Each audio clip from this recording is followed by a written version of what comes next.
सगळ्यावर भारी आपली पाणीपुरी। तर नमस्कार मंडळी, आज मी माझी फ्रेंड आणि करण आलो होतो बाहेर। घरात बसून खूपच बोर होत होतं म्हणून फेरफटका मारायला बाहेर आलो तर आमच्या जिभेची चोचली काय ते शांत बसते का। आम्ही ज्या फूड सेंटरला गेलो ना तिथं पिझ्झाची ऑफर चालू होती ओनली 79 रुपयाला। आणि हा आमच्यासोबत मागे लागून आलेला आहे बरं।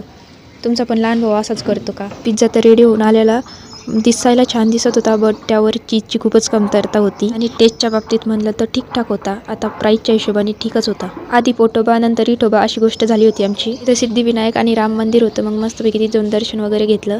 काही असं नसं मंदिरात गेलं तर लयच करमतं। तिथं विठ्ठल रुक्माई हनुमान मूर्ती, राधाकृष्णाची छोटी मूर्ती, भरपूर काही होतं। आणि मग तिथं आम्ही थोड्या वेळ बसलो आणि इथून परत आम्ही आमच्या फेवरेट पाणीपुरीच्या गाड्यावर गेलो। आणि मला इथली पाणीपुरी ना खूपच आवडते। मी पाणीपुरी खाऊन मग जाता जाता माझ्या फ्रेंड्सला वेफर्स वगैरे घ्यायचे होते, मग तिनं ते घेतले आणि डायरेक्ट मग आम्ही घराकडे निघालो। आणि हे बघा जात असताना हे छोटे छोटे पपीज किती मस्त खेळत होते, ते खायला मागत होते, त्यांना माहिती मी खायला देते। बाहेरून येताना माझ्याकडे काहीच नव्हतं म्हणून मग मी त्यांच्यासाठी घरी जाऊन पेडिक्युअर आणि हे बिस्किट घेऊन आले होते। आणि हे बघा त्याला खायला टाकत असताना थोडासा पण दम नव्हता निघत, एवढी भूक लागली होती त्यांना।